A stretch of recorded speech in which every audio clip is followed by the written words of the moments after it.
Sugatan si Datu Piang Maguindanao del Sur Vice Mayor Attorney Omar Samama matapos pagbabarilin habang nagbibigay ng talumpati sa isang relief operation sa Barangay Magaslong noong Lunes ng umaga, Pebrero 24. Ang insidente, naganap sa harap ng maraming tao, ay nakuhanan pa ng video. Si Samama ay tumatakbo rin bilang Vice Mayor sa ilalim ng United Bangsamoro Justice Party.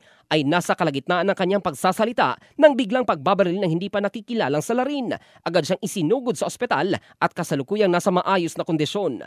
Mariin namang kinondena ng Ministry of the Interior and Local Government BARM ang pag-atake na tinuturing nilang isang tahasang pagbabanta sa kapayapaan sa rehiyon. Ayon sa ahensya, nagdudulot ito ng labis na takot sa mga mamamayan at malinaw na paglapastangan sa karapatang pantao ng bawat bangsamoro. Sa kasalukuyan, patuloy ang investigasyon upang matukoy ang sospek at malaman ang motibo sa likod ng tangkang pagbaslang. Nananawagan naman ang mga lokal na opisyal ng pagkakaisa upang labanan ang karahasan at patatagin ang kapayapaan sa naturang lalawigan.